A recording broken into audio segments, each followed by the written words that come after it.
Olá, pessoal, tudo bem? Eu sou a professora Fabiana, sou professora da área de metalurgia no Instituto Federal de Educação, Ciência e Tecnologia do Rio Grande do Sul, o IFRS, no campus Caxias do Sul. Gostaria de dar as boas-vindas a todos e todas que estão acessando hoje essa palestra, que tiveram interesse pela essa temática. Então, vai ser um prazer poder compartilhar um pouco da minha experiência, com vocês. Gostaria de agradecer especialmente a equipe organizadora do Engie Brasil 2020 pela qualidade em todo o processo de organização do evento e na execução do mesmo. Então, agradecer por essa oportunidade de estar compartilhando um pouco do meu trabalho aqui com vocês. Hoje eu vou estar falando dessa temática, que é a temática de gênero, falar um pouco do protagonismo da mulher nas áreas técnicas, e de engenharia, através de uma experiência que eu desenvolvo já há uns 3 anos, pelo menos, no Instituto Federal do Rio Grande do Sul, que é uma experiência com um projeto de extensão chamado Elas na Tecnologia e Engenharia, onde eu envolvo estudantes do Campus Caxias, tanto dos níveis do ensino médio quanto do ensino superior, para que a gente desenvolva ações e produza conteúdo relacionado a essa temática de gênero, Além da nossa relação, então, com a comunidade, com as empresas, com a nossa comunidade local, compartilhando sempre informações relacionadas a essa temática. Convido vocês, então, a embarcar nessa aventura comigo hoje, onde eu vou trazer, então, eu estruturei aí basicamente em três pilares, que eu vou falar um pouquinho do contexto, dessa temática, para aqueles que estão se apropriando desse assunto agora pela primeira vez. Vou falar um pouquinho dos desafios e depois eu vou falar um pouco, então, do projeto Elas, da minha experiência, Eu gosto sempre de, nesse momento também, alinhar as nossas expectativas, e deixar claro que eu não sou uma estudiosa do tema, Eu brinco que o meu papel é ensinar metalurgia, e que o meu hobby, o meu prazer é esse projeto, que é o projeto Elas, no qual eu alio, então, a minha paixão pela metalurgia com essa temática, que é uma temática tão relevante que a gente precisa cada vez mais falar sobre ela, Então, eu não sou uma estudiosa em termos de números, em termos de fatos e datas, mas tem alguns pontos que eu conheço, que eu já li a respeito e que eu gostaria de compartilhar hoje aqui com vocês, tá bem? Primeiro ponto que eu queria trazer é que é impossível a gente falar da temática de gênero sem falar da questão diversidade. E a diversidade envolve todas essas caixinhas aqui que vocês estão vendo, que é a pauta de raça, LGBT, equidade, a inclusão, Então, a questão de gênero é uma dessas questões. Mas quando a gente trabalha com diversidade, a gente tem que estar olhando todas essas questões de forma conjunta, Por quê? Porque todas essas pautas são pautas importantes, São pautas que fazem a diferença na vida das pessoas, que vivenciam os estereótipos, os preconceitos no dia a dia, Então, acho que só quem passa por essas questões é que consegue compreender a real dimensão que isso tem, E daí é que eu sempre brinco também que eu tomo a liberdade, eu não ouvi ainda, pelo menos, uma definição relacionada a isso, mas eu tomo a liberdade aqui de chamar geração diversidade. Por que eu tomo essa liberdade? Porque a minha experiência nos últimos anos dentro da instituição de ensino na qual eu atuo tem me mostrado que a gente tem aí uma geração que ela é cada vez mais diversa.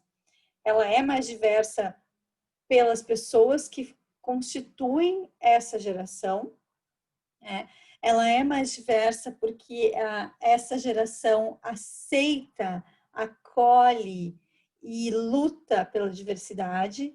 Então, a gente tem uma geração aí que ela está chegando e se as empresas, se as instituições não estiverem preparadas para acolher, elas vão bater na porta e dizer, olha aqui, ó, vamos mudar, porque a gente só trabalha de forma diversa. Então, eles são uma geração que funciona com diversidade. Então, ambientes nos quais a diversidade não é uma prioridade, essas gerações vão procurar novos ambientes ou vão construir novos ambientes, Então, é muito importante que a gente discuta essa questão e que a gente se prepare, né? Especialmente, eu falo assim pela minha geração, né? Porque a gente não viveu a diversidade na escola, no ambiente de trabalho, a gente não falava sobre isso, né? Então, acho que a gente tem um trabalho bastante grande de mudar a nossa forma de pensar, o nosso mindset em relação a isso. E porque a gente vai trabalhar com essa geração, que é uma geração que prioriza, que valoriza a diversidade. E eu digo isso porque eles lutam um pelos outros, né? E eu acho que é esse comportamento que a gente tem que almejar para nós daqui para frente, né? Um comportamento de maior empatia e de acolhida. Como é que as instituições de ensino, então, né, ou especificamente como é que a minha instituição de ensino trabalha hoje com a temática diversidade? Então, a gente tem na nossa pauta as ações afirmativas, né? Então, são elas que norteiam o nosso caminhar dentro da diversidade. Então, no IFRS, nós temos, então, uma assessoria, que é a Assessoria de Ações Inclusivas, temos um núcleo de ações afirmativas, né, que ele é um setor que ele é propositivo e consultivo, e nós temos os núcleos por temáticas, né? Então, a gente tem um núcleo que é o NAPNE, que é um núcleo de atendimento às pessoas com necessidades educacionais especiais, o NEPEX, que é um núcleo de estudos e pesquisas em gênero e sexualidade, e o NEAPI, que é o núcleo de estudos afro-brasileiros e indígenas. Então, todos esses núcleos aqui funcionam de que forma? A gente tem membros da comunidade interna e externa, né? Então, e esses membros da comunidade interna são estudantes, docentes, técnicos, né? Que participam e que desenvolvem diversas ações envolvendo e acolhendo a comunidade em relação a essas diferentes temáticas. A questão de diversidade também é um assunto que tem sido muito frequente quando a gente fala no universo empresarial, né? Então, se eu não estiver enganada com relação a datas, em 2017 a McKinsey fez um estudo, né, do quão rentável seria para as empresas se elas fossem mais diversas, né? Se tivessem mais mulheres, por exemplo, dentro do seu ambiente de trabalho, né? E esses números foram números bastante relevantes, né? E eu acho que muitas empresas acolheram essa ideia e buscaram, então, a partir daí se desenvolver, né? Porque a gente sabe que para as empresas o fator principal que motiva as mudanças é o fator econômico, né? Em questão relacionada à questão de sobrevivência financeira da empresa. Então, eu acho que a primeira batida na porta das empresas para a questão de diversidade, ela veio através do viés econômico. E a segunda batida está vindo aqui, através do viés social, né? Então, acho que a partir do momento que as empresas implementam essas políticas de ações afirmativas e de diversidade, elas começam a amadurecer o processo e desenvolver isso de uma forma que se aproxime mais do viés social, né?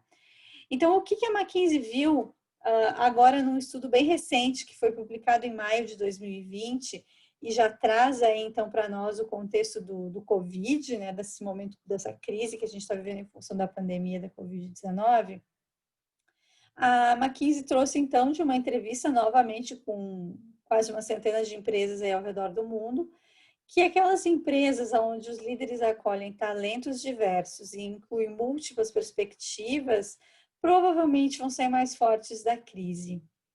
E daí aqui eu trago um ponto bem importante, né, que está relacionado com isso, que é aqueles que estão na indústria, né, ou aqueles que já passaram pela indústria como eu vão saber, certamente todos nós já pegamos momentos de crises e o que a gente sabe é que na crise o que faz a diferença é a criatividade, né?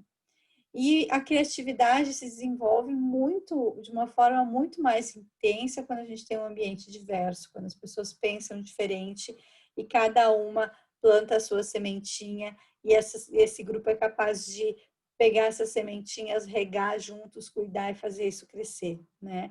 Então, empresas que são diversas, elas têm um grande potencial, que é uma equipe mais inovadora, uma equipe mais criativa, e por isso, então, elas acabam saindo mais fortes da crise, né? Então, nesse estudo, o que se viu? Que a questão de inclusão e diversidade é uma poderosa facilitadora para o desempenho dos negócios das empresas. Então, isso garante aí rentabilidade também, né? Outra questão importante que esse estudo trouxe é que há uma percepção que não basta apenas as empresas implementarem políticas de diversidade e inclusão. É preciso que os colaboradores sintam e percebam no dia a dia, no seu lugar de trabalho, que igualdade e equidade, né, que eles têm essas oportunidades dentro do seu local de trabalho. Então, não adianta nada a empresa lá definir que vai ter X, um número X de mulheres dentro do seu quadro, se essas mulheres entram e ficam estagnadas na carreira. Então, essas mulheres, elas têm que entrar e elas têm que ver que ocupar cargos de liderança, que ter um crescimento na sua carreira profissional é uma possibilidade para elas, tanto quanto é para os homens, né? Então, este é um exemplo que eu estou dando, mas assim, teriam muitos outros relacionados a muitas outras situações. Mas o que eu quero trazer aqui é que nessa pesquisa deixou bem claro isso, né? Que uma ênfase na representação não é suficiente, ou seja, uma ênfase na quantidade de mulheres, na quantidade de negros, não é só disso que se trata, né? Se trata de essas pessoas realmente entrarem e realmente terem igualdade e equidade dentro desses ambientes. Trazendo um pouquinho mais para o nosso universo nacional, né? Tem esse estudo recente aqui também da Automotive Business, é um estudo agora de 2020, aonde eles trazem, então, essa questão da diversidade voltada para o setor automotivo, para esse segmento, então, que é responsável por 5% do PIB do país. O que se mostrou nesse estudo? Que 74% das companhias que responderam entendem, né, que um aumento no interesse das organizações em fomentar a diversidade e inclusão é importante, né? Então, que isso pode aumentar o engajamento dos funcionários. Além disso, a maioria das organizações também defende que este caminho para fortalecer a imagem da empresa e acelerar a inovação. Então, aqui também está mais uma vez a questão de rentabilidade, né, relacionada à questão da imagem, relacionada à questão de ser uma empresa mais inovadora, né? Então, algumas vantagens que se tem aqui em relação a se ter uma equipe diversa. Então, essa é a visão que se tem do setor automotivo. E qual é o cenário hoje dentro desse setor, né? O cenário hoje é que 12%, apenas 12% das empresas que participaram dessa pesquisa possuem programas maduros e estruturados para a diversidade, enquanto mais de 50% ainda estão nos estágios iniciais e desenhando as primeiras ações. Ou seja, isso nos mostra que há ainda um grande caminho a percorrer, né? Que a gente tem empresas aí que já estão com essas políticas implementadas e funcionando bastante bem, mas que a gente tem muitas que ainda estão iniciando e outras, né, se a gente fizer a continha aqui, né, a gente chega aí a 38% que sequer se mexeram ainda, né? Então, falar dessa questão de diversidade e falar de como ela é relevante dentro do ambiente organizacional das empresas, não é querer dizer que isso é uma tarefa fácil, né? Eu acho que há um entendimento, uma clareza de que isso não é uma tarefa fácil. Então, tomar ações e avançar, né, no sentido de se obter uma maior diversidade não é fácil, né? Então, a Michelle King, que é diretora de inclusão da Netflix, tem alguns estudos e alguns posicionamentos que eu gosto bastante relacionados a isso. E uma das questões que ela traz é bem essa, né, de que não é uma tarefa fácil, mas o que é o primeiro passo que tem que ser dado? O primeiro passo é parar de negar. Então, tem muitas organizações que ainda negam, né, esse fato. Então, que acham que não há, que acham que já temos um ambiente de igualdade, né, de equidade, e quando de fato não temos. Então, acho que o primeiro passo é parar de negar, né, Então, e aceitar que existe essa inequidade, né, em relação a gênero dentro das organizações, e entender que chegar em atingir a equidade significa praticar isso no dia a dia, né, que é uma longa caminhada, é uma caminhada de muita escuta, né, porque as organizações também têm que estar muito dispostas a ouvir os seus colaboradores, para poder entender quais são as necessidades, né, quais são de fato as demandas para que se avance, se alcance níveis melhores de diversidade, né? Porque às vezes quem não pertence àquela minoria não entende, né? Desconhece. E então o primeiro passo é parar de negar e escutar, fazer essa escuta para encaminhar essas demandas, né? Então, para atingir tudo isso, depois vai ser um processo de como os empregados, né, os colaboradores vão se comportar, como as lideranças vão liderar, como o ambiente todo vai funcionar. Então, essas são algumas questões também que eu queria trazer. Falando um pouquinho, né, entrando um pouquinho mais assim na questão histórica dessa questão de gênero, né? Então, eu trago aqui, e já entrando assim, um pouco mais pro universo acadêmico, eu trago aqui essa linha do tempo com fatos assim bem resumida, né? Como eu disse para vocês, assim que eu não sou uma estudiosa aprofundada no tema, mas são alguns pontos assim que eu achei interessantes de trazer para compartilhar com vocês, que são essas datas, né? Então, lá em 1808 a gente tem o início das universidades aqui no Brasil. Vejam que 2 anos depois a gente tem a primeira escola de engenharia, que é a Escola de Engenharia do Rio de Janeiro. E olhem só esse fato aqui. Em 1827, né, ou seja, quase 20 anos depois da gente ter as primeiras universidades, é que as mulheres foram autorizadas a frequentar as escolas elementares. Vejam que não foram as universidades, foram as escolas elementares. E vejam o peso que tem essa palavra, autorizadas, ou seja, antes elas não podiam. Elas não podiam frequentar a escola, porque não lhes era permitido.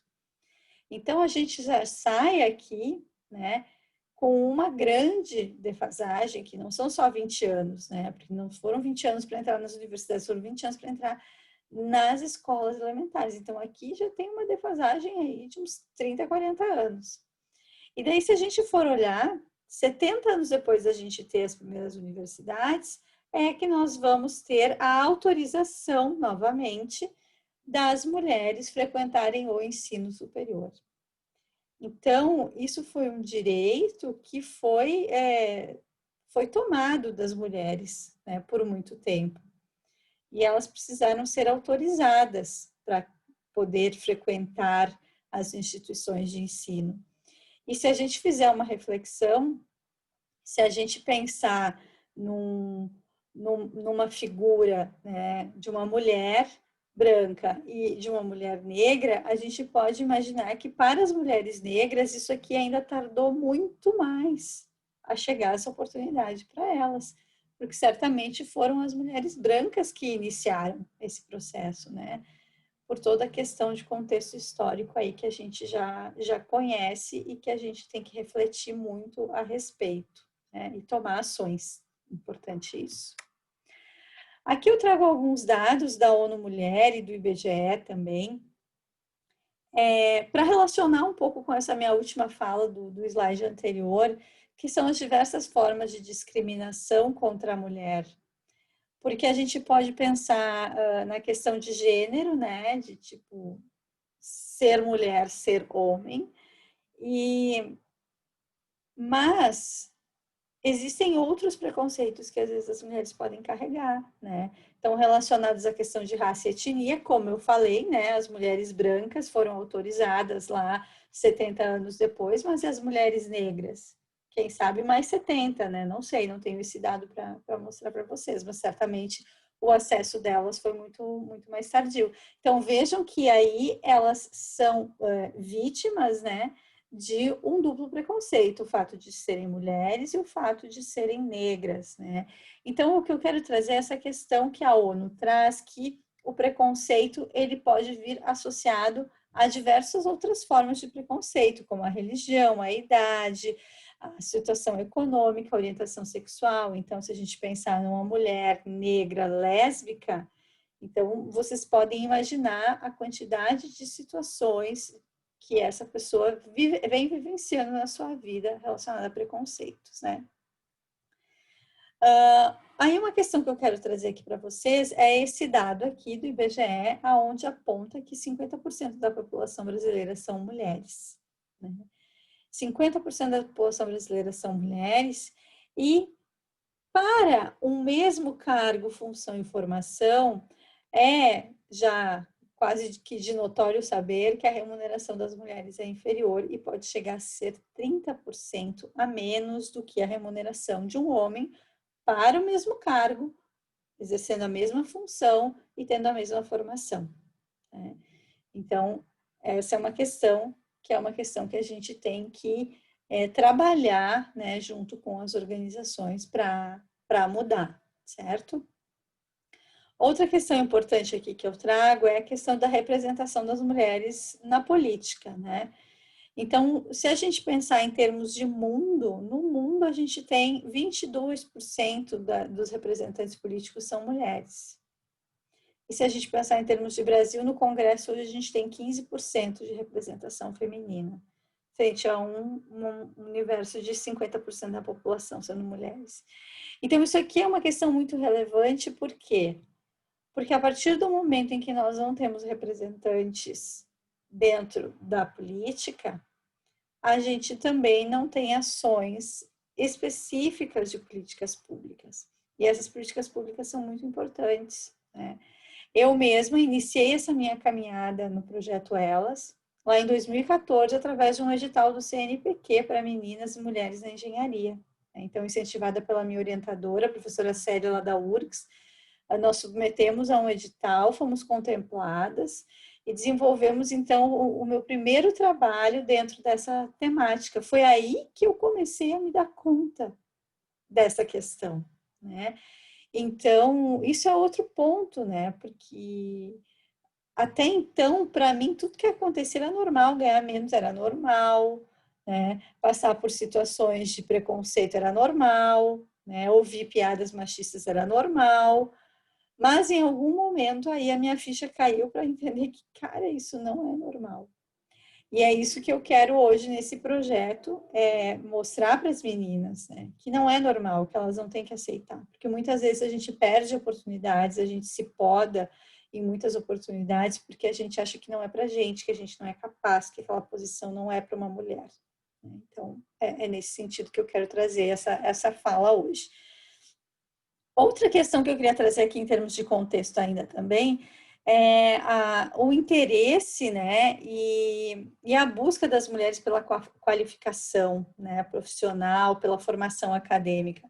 Então, esses dados aqui são os dados do INEP, são dados de 2019, os dados eu, né, acessei agora em 2020, e o que a gente tem é que cerca de 57% das matrículas nos cursos de graduação presencial e à distância são de mulheres hoje no Brasil.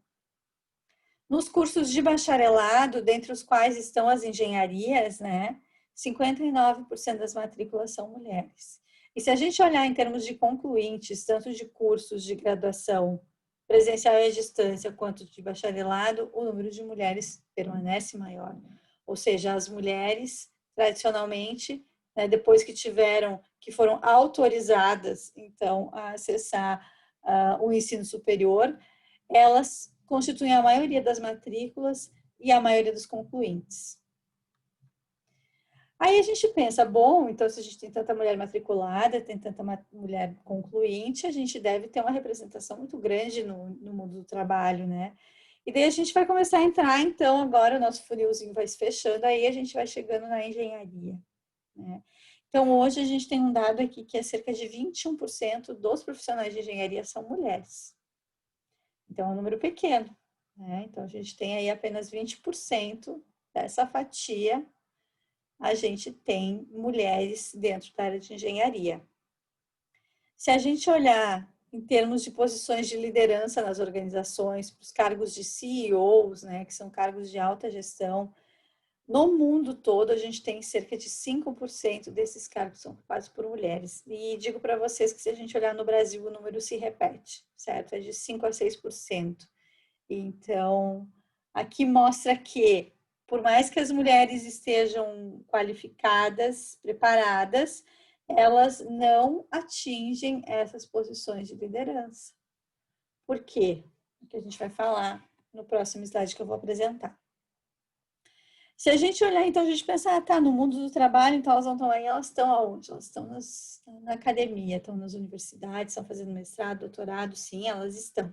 Aqueles números ali que eu mostrei para vocês são relacionados a cursos de graduação, mas se nós olharmos também há dados relacionados a cursos de pós-graduação, onde também a gente tem um número bastante grande de mulheres nos cursos de graduação e nos cursos de pós-graduação, certo? Mas se a gente olhar de novo para o nosso universo da engenharia e olhar para a Academia Brasileira de Ciências, hoje a gente tem apenas uma representante dentro da área de engenharia. Dentre todos os representantes de engenharia, a gente tem apenas uma mulher. Isso representa 2,5%. E se a gente olhar, tem um artigo que eu cito aqui, que é um artigo da própria academia também. Se a gente olhar esse dado, nas outras áreas também a gente tem um número menor, não chega a ser tão pequeno quanto na engenharia, mas mesmo em áreas de humanas a gente tem um número menor, certo? As engenheiras que responderam, então, ao uso da maternidade na carreira acadêmica, então isso aqui é um trabalho muito bonito de um grupo chamado Parent Science, que é um grupo de pesquisa da URGS também, e aonde se começou a avaliar o impacto da maternidade na carreira das estudantes, né, pesquisadoras. De todo o universo de respondentes para esse questionário, apenas 5% eram da engenharia, né? Então, todas as outras mulheres que responderam eram de áreas mais relacionadas a humanas, né, biologia. Apenas 5% da engenharia. Nesse estudo tem uma questão bem interessante que traz, né, que é o impacto que a maternidade tem na produtividade dessas pesquisadoras. Então, aqui a gente tem um gráfico que mostra a produtividade de uma pesquisadora que não tem filhos ao longo aí de 12 anos, né? Se a gente olhar ao longo de 12 anos para uma pesquisadora que tem filhos, a gente vê que a partir do momento em que o filho nasce, a produtividade acadêmica cai muito rapidamente. E depois ela começa uma retomada, ensaia uma retomada muito discreta, que demora, essa curva aqui vai se estender, eu falo por experiência própria, né, que isso aqui vai demorar ainda bastante para atingir o mesmo patamar. E existe um outro gráfico ainda que eu não trago aqui, mas existe uma outra comparação que é a mesma situação relacionada a homens, né, que tiveram o seu filho nesse mesmo período. Então, isso que acontece aqui quando uma mulher pesquisadora tem um filho, não acontece para um homem. Para um homem, essa curva segue crescendo, né? E o que isso traz de impacto? Ora, quando a gente vai concorrer aos editais, a gente sabe que a produtividade é um fator considerado na avaliação, então isso faz com que essas mulheres percam mais oportunidades na hora de concorrer aos editais de pesquisa, extensão, ensino, enfim. Então, pensando nisso, esse grupo aqui conseguiu uma ação muito bacana que hoje o CNPq e outros órgãos já consideram, né, nesses editais, o período de licença maternidade, né? Então, existe um período aí em que não é contabilizada a produtividade dessas pesquisadoras para fins de pontuação. Então, isso foi um resultado, né, de ações desse projeto.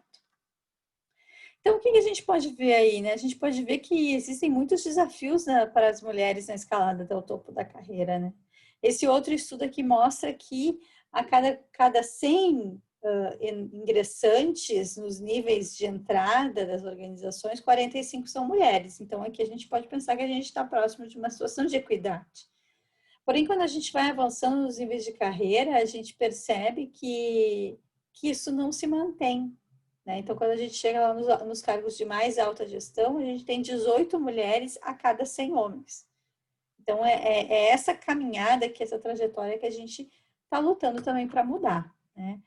E daí, o que as pessoas tendem a pensar? Ah, as mulheres não avançam na carreira porque elas não têm interesse, não têm, como é que a gente diz, não têm interesse pela carreira gerencial, né? E daí tem essa pesquisa da McKinsey que mostra que o desejo em atingir o topo da gestão, né? As posições do topo de gestão, tanto para homens quanto para mulheres. E o que mostra aqui? 81% dos homens têm essa ambição, essa era a palavra que eu buscava, a ambição de atingir as posições do topo de carreira gerencial, e 79% das mulheres têm, ou seja, as mulheres têm tanta ambição quanto os homens. Então, a falta de ambição, isso não é uma questão, isso não é uma desculpa, né? E outra questão que tem ali, que às vezes surge, mas as mulheres então não estão dispostas a sacrificar a sua vida pessoal em detrimento da carreira, né? Então tem essa pergunta aqui, né, se estão dispostas a sacrificar, né, uma parte da vida pessoal para atingir as posições do topo. Os homens, 64% dos homens estão e 61% das mulheres também estão. Então, as mulheres também estão tão dispostas quanto os homens em sacrificar uma parte da sua vida pessoal para atingir essas posições. O que acontece, então, né?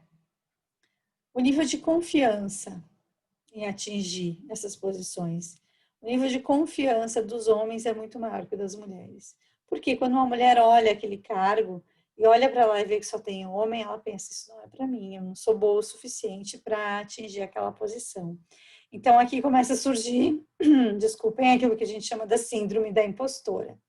Né? Então a mulher começa a achar que não é para ela, porque ela não vê outras mulheres lá, que aquela posição exige uma qualificação que ela não tem, então ela segue se qualificando, mas parece que nunca está bom o suficiente, né?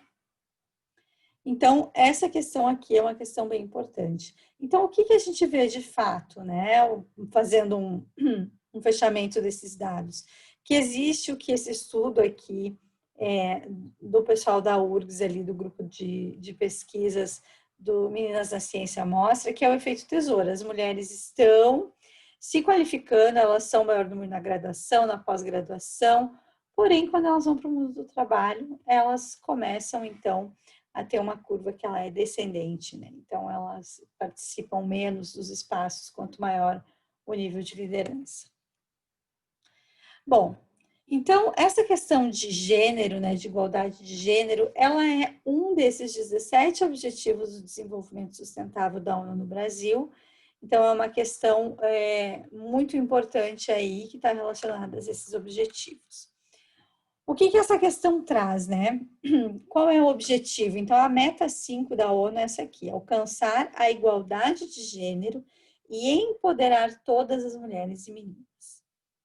De que forma que a gente faz esse empoderamento? Porque a gente pode observar aí que isso é uma longa caminhada, né?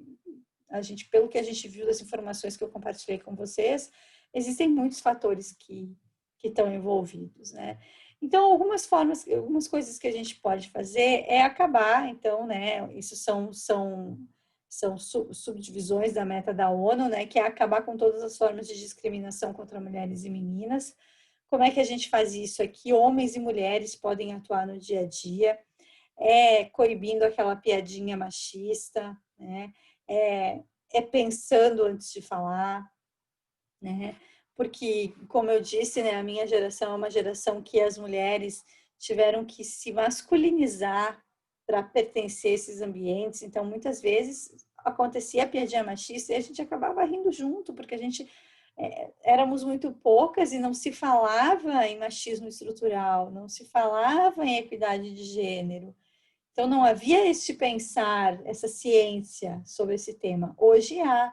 E como há essa ciência hoje, o nosso papel, então, é se posicionar quando essas situações acontecem, né? É se solidarizar com a pessoa que está passando por essa situação, porque às vezes é uma piadinha que parece inofensiva, mas ela machuca, ela fere a pessoa. Então, a gente tem que ter essa empatia, tem que ter essa acolhida, né, para com as outras pessoas. Igualdade de oportunidade para a liderança, então também aqui as questões que a gente viu, né, de quão pouco a gente tem de ocupação desses espaços pelas mulheres. Então, é criar políticas e ações para que as mulheres possam ter programas específicos de desenvolvimento para chegar na liderança, né? Promover o empoderamento das mulheres também. Políticas sólidas de legislação para promoção de igualdade de gênero, então aqui entram os editais, as políticas públicas, né? Incluir homens na mudança, essa questão é uma questão muito importante, né? Porque eu tenho lidado com esse tema já há algum tempo e às vezes eu sinto, eu tenho essa percepção, assim, que às vezes alguns pensam que é um cabo de guerra, que são as mulheres contra os homens. Não é nada disso, não é nada disso, né? A gente tem que pensar que nós estamos juntos nessa caminhada, que não é as mulheres querendo provar que são melhores que os homens ou que os homens são melhores, não é nada disso. É uma questão de ocupar os espaços de forma equalitária. É simples assim. Então, o engajamento dos homens nesse ponto é uma questão muito importante, né? Dar oportunidade para as mulheres atingirem os cargos de liderança e aqui incentivar as estudantes de engenharia. E eu ressalto ainda aqui incentivar as estudantes que estão nas séries dos ensinos fundamentais, do ensino médio, a quererem cursar engenharia e para que aquelas que estão na engenharia sejam, a gente tenha ações de permanência e êxito dessas estudantes, que elas não se desmotivem e abandonem os cursos, certo? E daí eu começo a trazer aqui a questão mais já voltada do projeto, né, que é as meninas na engenharia. Eu sempre digo que falar do projeto, é impossível falar do projeto sem falar de mim, porque ele é uma extensão de mim mesma, por toda a minha trajetória, né, então eu desde pequenininha sempre sonhei em ser engenheira. Se me perguntavam o que eu ia ser, eu dizia engenheira, não sabia de quê, porque eu nem sabia quantas engenharias existiam, né, mas eu sabia que eu queria ser engenheira. Então, essa é uma questão bem importante. E tenho certeza que existem muitas meninas hoje que querem ser engenheiras e que elas precisam ver engenheiras atuando. Eu nunca vi uma engenheira, mas o que me motivava na época era ver os meus tios que trabalhavam em obra, né, falar das questões de engenharia, era a maleta de ferramentas do meu pai, era ver o meu pai sair de casa para trabalhar como soldador, sabe? Aquela questão de ele soldar algumas coisas em casa, de transformar, de mudar. Então, né, essas questões assim mexem muito com a gente, marcam muito a gente, né? Era a questão de ver a minha mãe num momento em que as mulheres estavam começando a ocupar um pouco mais os espaços de trabalho, né? Sair de casa para trabalhar, eu achava aquilo o máximo. Então, eu queria isso para mim, né? Eu queria esse universo para mim.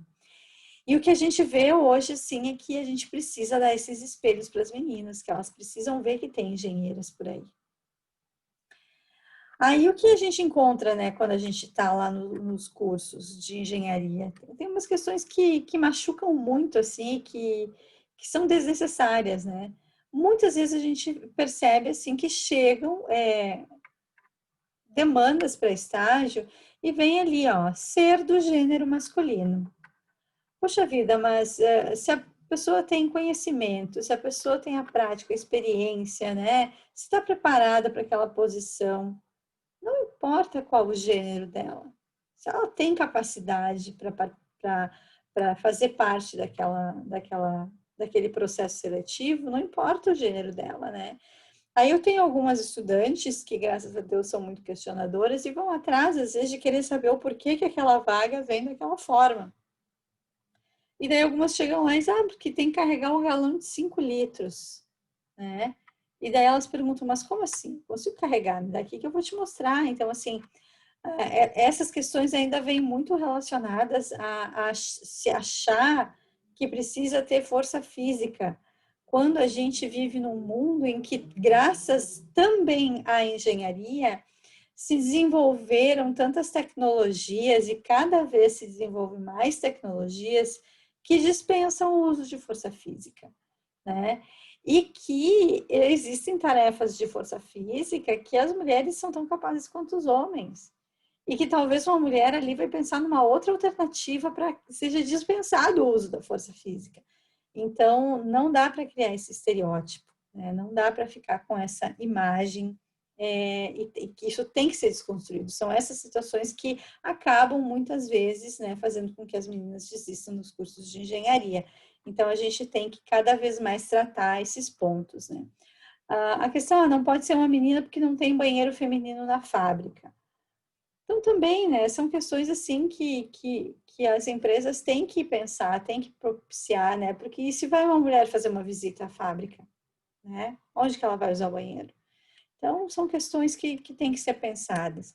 Você não vai ser respeitada pelos operadores. Quem disse isso, né? Quem disse isso? Então, é só quando a mulher estiver lá no dia a dia e que ela vai ter que ser respeitada pelo trabalho dela. Então, ela tem que ter essa oportunidade para mostrar. A questão de maternidade, novamente, né? Tem muitas mulheres que vão para a entrevista e que já têm filhos, né? Ou assim, que estão grávidas e que escutam, o problema é que ela está grávida. Então, tipo, não dá para contratar porque ela está grávida. Mas ninguém pensa que talvez aquela mulher passou por anos de tratamentos para poder engravidar e agora finalmente está grávida e daí isso parece numa entrevista de emprego para ela como um problema, que falta de sensibilidade, né? Então tem que ter essa sensibilidade também. Ou algumas vezes aquelas que são mães que vão para as entrevistas e a preocupação de quem está entrevistando é onde você vai deixar o seu filho? Quando essa pergunta não é feita para o homem que está ali junto com ela, concorrendo à mesma vaga, que também tem filhos. Então, mais um ponto aí, né? Você vai estragar as unhas. Se estragar, faz de novo, sabe? Então, quem tem que se preocupar com isso não é quem está entrevistando, não é quem está selecionando, né? E o problema é você. Então, isso leva, assim, as mulheres a desenvolver, né, aquela tal da síndrome da impostora e começar a achar que o problema são elas, que elas não são boas o suficientes. Então, esses são estereótipos que a gente tem que ir destruindo, né, desconstruindo ao longo do tempo, e é uma caminhada bastante longa, né?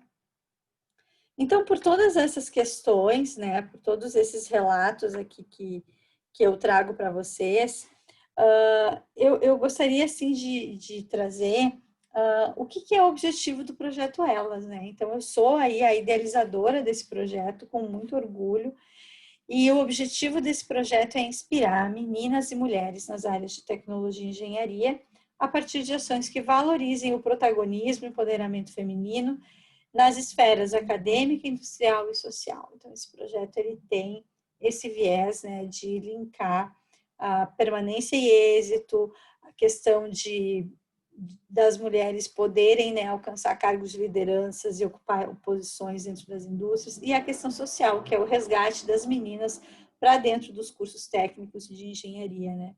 E aqui eu sempre comento duas questões, né? Vou comentar nos próximos slides agora aqui, para linkar.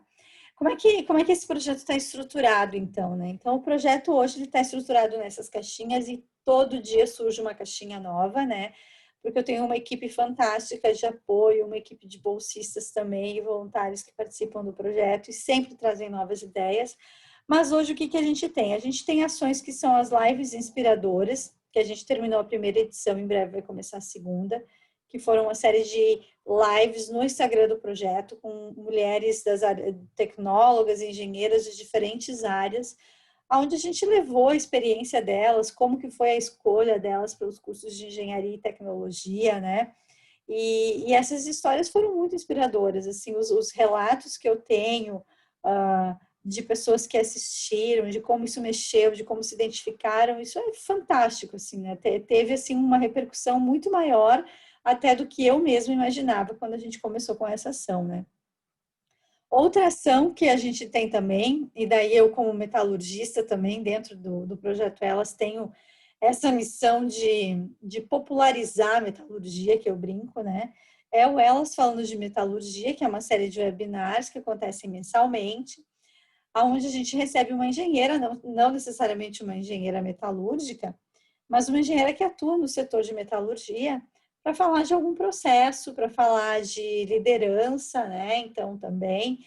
Então, para falar dessas qualidades, tanto técnicas quanto comportamentais, que são necessárias para os profissionais da área de metalurgia.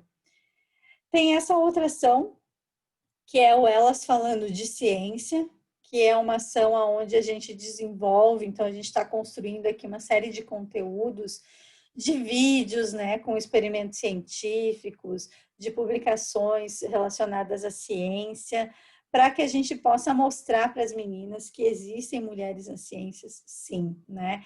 Então, aqui eu sempre digo que um dos fatores que me marcou muito quando eu iniciei os meus estudos para desenhar esse projeto foi um estudo que eu li, onde um pesquisador fez uma pesquisa numa escola e pediu para que os estudantes desenhassem um cientista.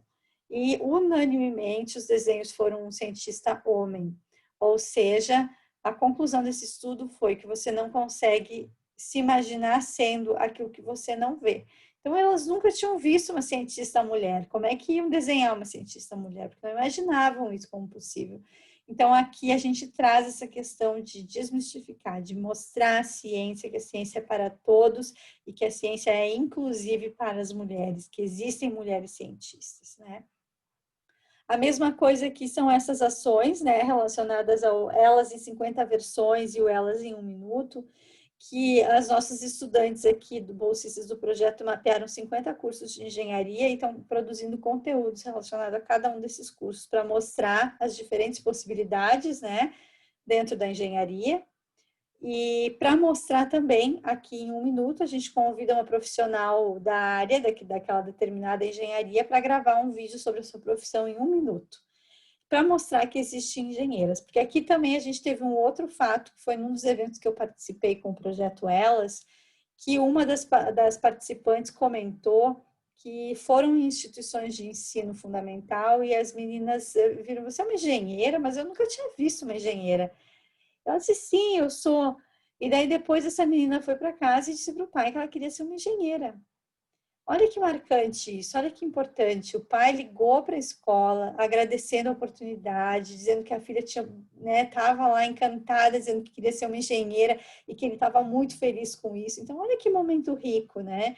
Então, a gente tem que mostrar que existem engenheiras, sim, que elas estão aí e que é um mundo para meninas também, né? Então, é isso que tem de objetivo nessas duas ações.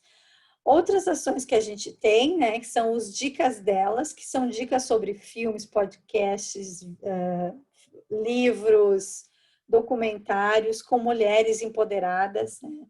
Então, é uma dica que sai semanalmente relacionada a essa temática, né, que pode ser liderança, inspiração. E daí, a partir dessa temática, a gente desenvolve a cada 2 meses um momento de diálogos, então, onde a gente escolhe uma dessas personagens ou uma dessas personalidades e a gente faz um diálogo com um grupo, com uma mesa redonda, uma roda de conversas, para a gente debater aquele livro ou aquela série, né, nesse sentido. E uma outra ação que a gente tem um bolsista, um menino que é voluntário, está fazendo um trabalho muito rico aqui, que é o Engajando Eles. Então, a gente tem uma série de ações relacionadas ao estudo do He4She, de ações de mostrar como os homens podem se engajar nessa causa, né? Então, essas são algumas das caixinhas que a gente tem até o momento. Essa aqui é a equipe de 2020, né? Então, os bolsistas são todos estudantes do ensino médio, do curso de técnico em química, nesse momento, né? O ano passado eu tinha estudantes só do técnico em fabricação mecânica, e esse ano aí a gente teve a casualidade de serem só os da química, até o momento, né? Então, a gente tem as duas bolsistas, que é a Stephanie e a Isabela, e os 3 voluntários, que são o Vinícius, a Roberta e a Luísa, que estão fazendo aí um trabalho muito bacana. Além dessa equipe, ainda tem algumas parcerias, né, e apoio de engenheiras que estão na indústria, que estão na área de pesquisa, então também que são colaboradoras, né, colegas docentes do IFE, que também colaboram de alguma forma com o projeto. Aqui eu trago alguns exemplos de ações que a gente já desenvolveu, né? E o projeto Elas, dentro da filosofia, né, das nossas temáticas de desenvolvimento de projetos no IFE, a gente sempre busca a questão da indissociabilidade, né, de trabalhar ensino, pesquisa e extensão. E o projeto Elas não é diferente.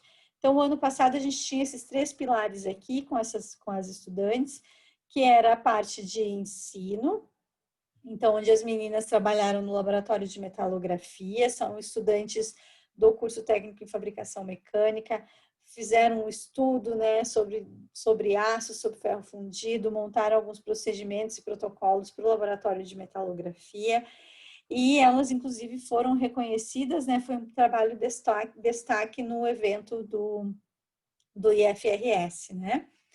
Aqui a gente teve essas meninas que trabalharam, então, num projeto de pesquisa, que era o desenvolvimento de uma linha de galvanização em escala laboratorial.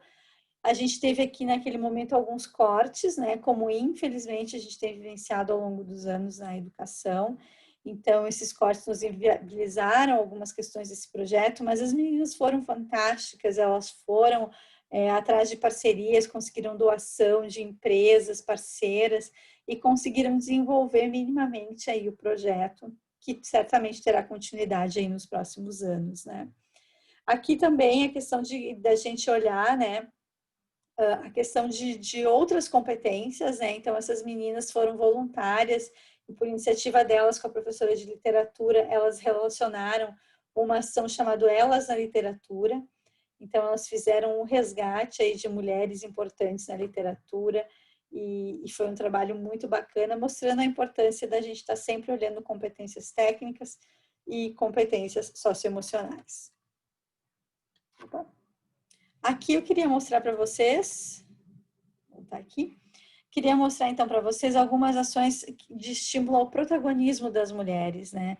Então a gente também teve muitas ações que foram visitas, né? Que esse ano não estão podendo acontecer, mas que aconteceram no ano passado, que a gente fez algumas visitas às empresas, onde pôde se ter contato com engenheiras, né? Vendo o protagonismo, as engenheiras coordenando os processos, né? Dentro do chão de fábrica. Visitas aos laboratórios, vendo pesquisadoras, engenheiras de mais diversas áreas, química, metalurgia, materiais, energia, trabalhando em projetos colaborativos, multidisciplinares, né? Então foram momentos muito ricos e inspiradores para essas meninas aqui também no ano passado que a gente teve. Aqui algumas ações também de inspiração, algumas palestras e rodas de conversa que a gente fazia presencialmente, né? E esse ano, então, em virtude de todo esse contexto que a gente tem de distanciamento social, a gente migrou muita coisa para as redes sociais. E daí que veio a ideia, então, das lives inspiradoras, onde a gente entrevistou essas 8 mulheres aqui, que são tecnólogas e engenheiras de mais diversas áreas, e foram momentos, como eu disse antes, muito ricos, né, de muita troca e muita inspiração.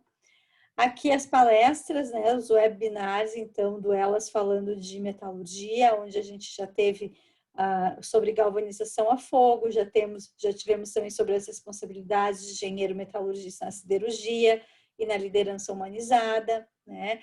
Então, temos aí uma série de programações que ocorrem no sentido de inspirar as meninas, né? Aqui eu queria deixar, então, para vocês os meus contatos, né? Agradecer a todos que assistiram, a todas que assistiram, e deixar os meus contatos, então, né? Que vocês têm o meu e-mail institucional, que vocês podem me escrever para qualquer dúvida. Temos também o e-mail do projeto, que é projeto.elas@caxias.ifrs.edu.br. O meu LinkedIn, onde eu compartilho também sempre informações sobre o projeto. O Instagram do Projeto Elas, que está sempre super atualizado e com bastante informação, e o Facebook. Agradeço a todos e todas, né? Agradeço mais uma vez a equipe do Engemate Brasil pela oportunidade e fico à disposição aí para atender e para acolher também, né? Aqueles que quiserem participar como colaboradores do projeto. As portas do projeto estão abertas, temos uma série de colaboradores externos, então é sempre bem importante essa participação. Certo? Muito obrigada a todos, então, e fiquem bem.